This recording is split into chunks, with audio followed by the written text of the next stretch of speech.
2021 সালের পর ভারতের বিপক্ষে আরেকটি জয়ের স্বপ্ন দেখছিল পাকিস্তান। ভারতকে মাত্র 119 রানে আটকে দেওয়ার পর রান তাড়ায় একটা সময় ম্যাচ ছিল পাকিস্তানের নিয়ন্ত্রণে। 14 ওভার শেষে যেখানে রান ছিল 3 উইকেটে 80, শেষ 36 বলে প্রয়োজন ছিল 40 রান।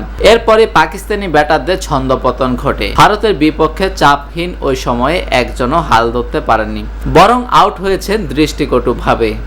অভিজ্ঞ ব্যাটারদের এমন ব্যর্থতায় ক্ষুব্ধ পাকিস্তানের সাবেক অধিনায়ক ওয়াসিম আকরাম। রিজওয়ান ফখরদের ম্যাচ পরিস্থিতি বুঝতে পারার সক্ষমতা নিয়ে প্রশ্ন তুলেছেন তিনি।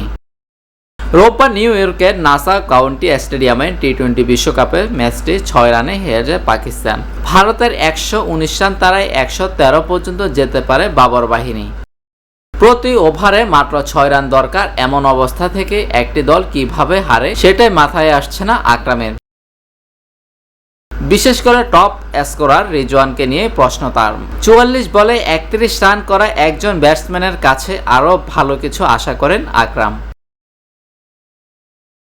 স্টার স্পোর্টসে আলাপকালে ওয়াসিম বলেন, কোনো গেম ওয়ারনেস নেই রিজওয়ানের। তার মতে বুমরাহর মতো বোলারকে ওই সময় এমন শট খেলে নির্বোধের মতো কাজ করেছেন তার উত্তরসূরি। 23 বলে 15 রান করা ইমাদ ওয়াসিমের ব্যাপারে অবশ্য কোনো শব্দ খরচের চেষ্টা করেননি আকরাম। তবে টানা 2 ম্যাচে ব্যর্থ ইফতিখার ও ফখরকে রীতিমতো অপমান করেছেন ওয়াসিম। তিনি বলেন, ইফতিখার শুধু লেগ সাইডে একটা শট খেলতে জানে।